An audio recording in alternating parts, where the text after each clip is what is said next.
Welcome to the 275th game between Cax and I of Android Netrunner. We're here to give a bit of a tutorial on gameplay for Randall, and this is Legendary Tactics. So I guess we get a chance starting to off with a yes, we'll see what happens. But we're starting off with HB Haas-Bioroid versus a Kate McCaffrey deck here. So who's the runner here? Core deck. Are you the runner, Nate? I am. I'm Cax? Kate McCaffrey, the runner.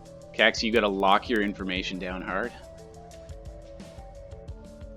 Yes, I do, and it's we're doing core decks only, so this will be just purely core decks. So we both looks like we both kept off the hop there. No mulligans.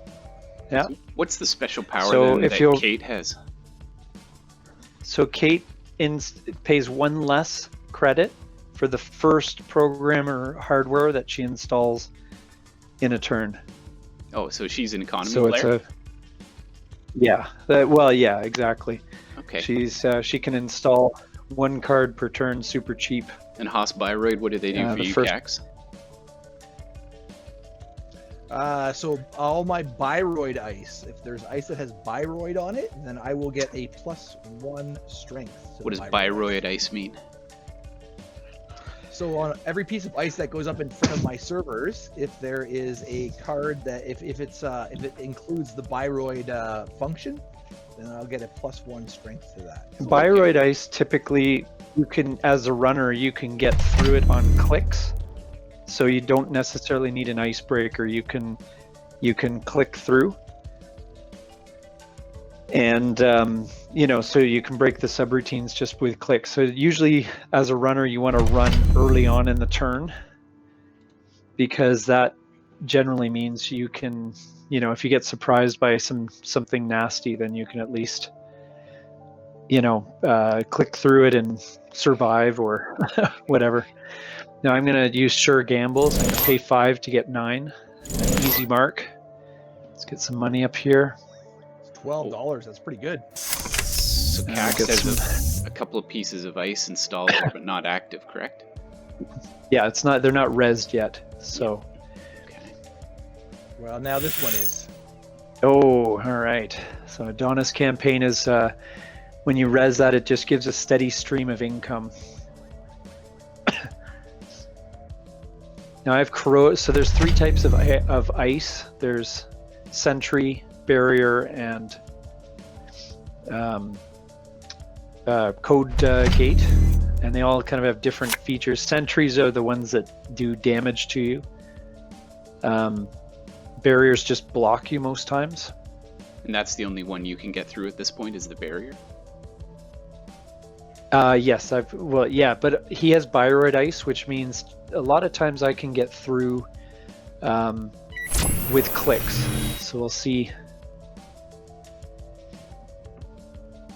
if he reses here. So that is a code gate piece of ice. So he's going to lose a click. Yep. And he's going to also have to end his run. Okay. And if he's not able to lose a click, then that ends the run as well?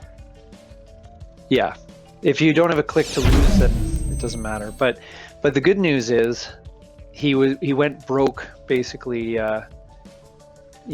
putting that down. So it gives me a couple of basically free looks at his other servers, because he's not going to be able to afford to res these guys probably. Oh, Yeah. good. Well, actually I could. So that'll cost him a trace. Okay. How does That's that make you essential. feel to be broke, Cacus? Oh, that's okay, because I have money. I have money coming in through my server 1 there. So that server 1 Will replenish him. Will be giving me $2 every time, so that's fine. Early game, that's no problem. Okay, I'll trust you. Yeah. So Now I'm going to pay 3 just to block the. Whoops! Actually, sorry, I overspent on that. I meant to just take it up to 3, if I may. Reclaim that credit. It's a very gentlemanly game. So this is Especially when the math Jinteki.net. is really complicated. So we're on Jinteki.net. Is there a way to slide my screen over, because I've got this big space under game start? Is there a way to get rid of that space so I can see more of the gameplay? So I don't have to... You can zoom in if you use your mouse wheel. So Nate, I don't know how actually it says here current phase, fire unbroken subs. You should be able to zoom in, Randall. Actually, yeah, I zoomed out. Now I can see it a little better. That's great. All right, so no further action, so you can actually walk through now. Oh, thank you. I'll take it. So I just got a value 2 agenda. That was well worth. So if you look at Nate's score area there, he just picked out one of my 3 cards, and it was an agenda for 2 points. So basically, NATO's dominating you right now. Basically. I'm just gonna see what's here. What's the Pad fastest campaign. Oh, I'll get rid of it. What's the fastest game you guys have played of this? Oh, I think I've lost. I think I hit some sort of trap that Cax had set, and I lost in probably in 30 seconds to a minute. We have had games where we've literally played 2 clicks and lost. Sometimes it happens.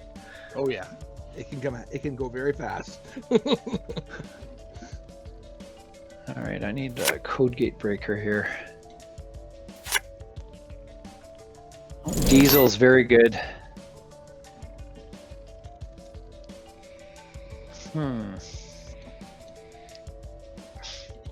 I think I really need a code gate breaker though. Diesel's a great card because it just you play it, doesn't cost anything, you get to pick up 3 cards, so it's really handy. I'll do that, I think. Or gain $3. Okay. Yeah, it's been a long time since I played this game, so it's coming back slowly. Yeah. And this video isn't meant to be a complete how to play, kind of thing. So, that's an example of what could be a trap, or it could be an agenda that he's bluffing to get through. So he's advancing his server 4 there? Yep. Yes. So he's put an advancement token on it. Now that could mean it's a trap. It could mean it's an agenda that he's just bluffing. He's hoping I see it as a trap. But luckily I have a card called Infiltration, so I'm going to expose that card and I will take a look and see. It is an aggressive secretary, which is a trap that if I hit it, he can pay money to have me lose programs. So I would get rid of his corroder there, his barrier breaker. Yeah, and that would be not great. Not devastating at this point, but I know there's an early the core set sentry called a roto turret, which is a bit deadly if you run into it without a sentry breaker. So I'm going to pick up to fill up my hand here. So it appears that I'm observing the game from your perspective, NATO. Is there a way so I can flip over and see from Cax's perspective? I would look along the top. There may be a setting there that says switch views or something like that. It may not let you switch because the other aspect is if you see both sides, you can kind of rat on someone. Oh, okay. See, now I'm looking at he's advanced that guy too behind a code breaker. He knows I'm vulnerable on that. So I have to be careful here. This is a bit of a waste, but I think in this instance, I think it's a valuable. Oh, actually, maybe I'll use Infiltration again just to take a peek. Make sure it's not a trap. So it's a Project Vitruvius. That's another agenda.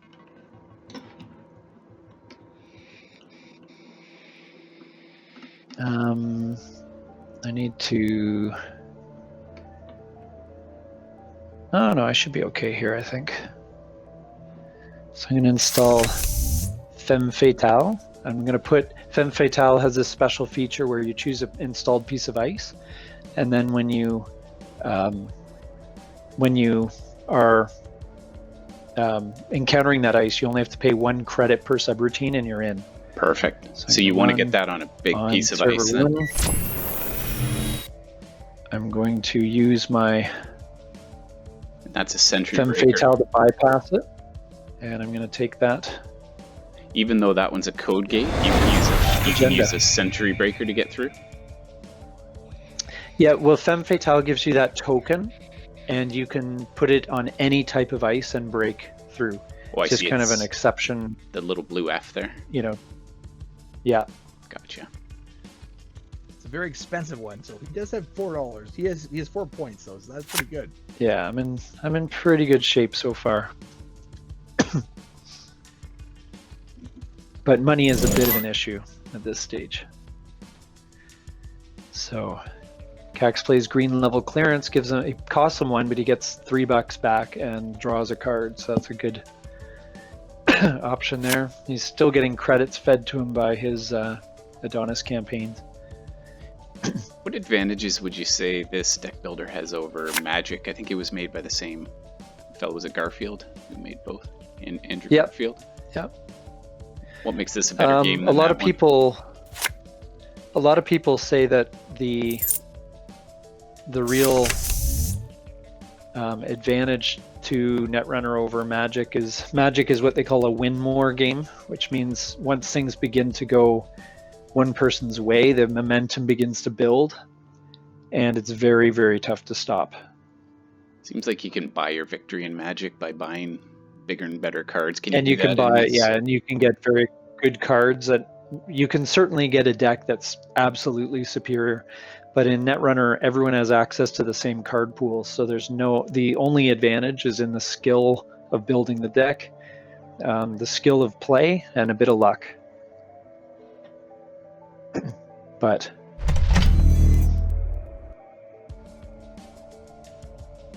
now that's an interesting play. See, because Cax is played into a server that I can easily waltz through. Oh, okay. That leads me to believe it might be a trap. Okay, so he's put a couple of things in there. And he's in. So he may have the thing. It may be a trap. He really wants you to but go it in also there. might. This is the bluffing part He of the game. does want me to. Yeah, he does want me to go in there for sure. He wants you to be humiliated for all the world to see. Don't go for it. Yes, indeed. He does, and I'm not sure. There's in the starter set. There's a trap called Project Junebug, which causes me to lose two cards per advancement token. So it might be something like that. It could be. But he spent 2 infiltrators too, so you don't have a lot of like a little. I don't have a lot of intelligence here to. No. But I'm up 4-0, so I got time. Game to 7. Game is till 7. Yes. Yeah. I've always found what I love about this game the most is the asymmetrical component. Yeah. Oh, it's fascinating, like endlessly fascinating.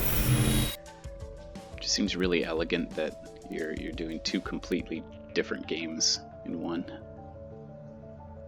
Yeah, and there's so much skill. It can be nerve-wracking to play both sides, but especially the corp. Like if he has an agenda right now, he's gonna be sweating. So it's palpable. I can hear the sweat pouring onto his microphone and keyboard. Game. Okay, so he gets a free pass. So I'm through. I take a tag though, so I'll probably have to get rid of that tag. But I'm going for broke a little. Me. Oh, sweet. And I'll remove the tag. Banger. Oh, this is going to be a We're up quick 6-0. Quick and decisive win for you. Fairly dominant. Wow. Well, he's, the longer the game goes and the less agendas come out, the more likely it is that he has agendas in his hand. So HQ can become quite vulnerable at a certain point if you're not able to bury this stuff. Now, I'm confused. Oh. I know what deck he has. I know a couple of the cards, but I'm like, I'm not exactly sure what he's building in those servers. I bet you one of them has to be an agenda. Sorry, I have to just undo that click real quick here. Sure. So Jinteki, they're the traps. So what kind of traps might he have behind that server 1 there? I don't know. It could be another aggressive secretary, which he has in server 4. It could be one of those. It could be a Project Junebug, which causes me to discard cards. It could be a few different things, but they're usually nasty. So I don't know what he's sort of playing at right at the moment. So making me a bit suspicious. He's doing a delicate dance. I think he's got some hard choices. Maybe a few cards he's got to bury and hide from you. Yeah. So I'm working to. I'm up 6-0, so he's got a long way to go to battle back at this point. So I'm gonna just keep my options open, try and build up my rig a little bit bigger. So if crap, I have to undo that click actually, Dean. Sorry. Sure. Yep. Just the way the program works. You have to actually undo the. Yeah, you have to undo the. You have to time it so that C needs to res it and then start his turn for it to automatically give him the credits. Of course, yeah, right. That was. So, but he's playing a dangerous game at this point because he doesn't have a lot of ice up and he doesn't have a lot of. Oh, there. He's building a deep server there. Ooh. But now it's going to be a little harder to get through, and he's advancing it. So was it maybe not a trap? No, it probably wasn't. Probably wasn't a trap. I think he's got something. But the thing is that he has to do a lot of scoring before he can. Can you trash that Adonis campaign if you can get in there for 3? I can if I can get in there. Is that worth? I'm gonna see what's hidden in his HQ at the moment. The nice thing about tracing ice is that it's, if the corp really wants to trace, they have to spend their own money, and so it might be. Now he didn't put any of his own money into this trace, so that leads me to believe that he doesn't have an agenda in hand.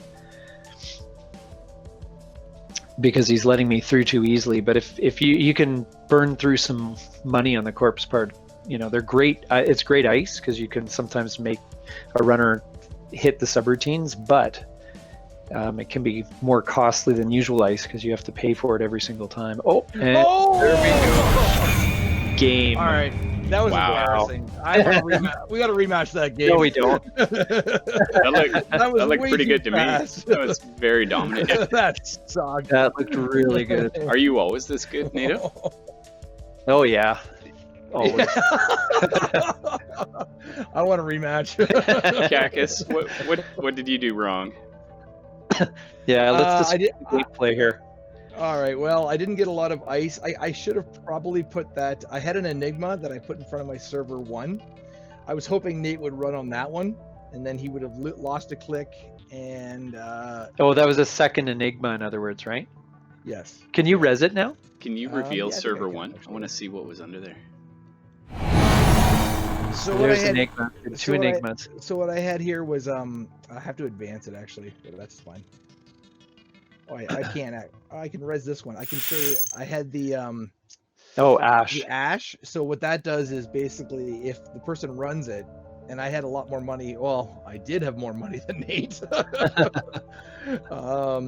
He would have had to a trace 4 would have been run on him, and if he didn't break the trace, he couldn't access the card.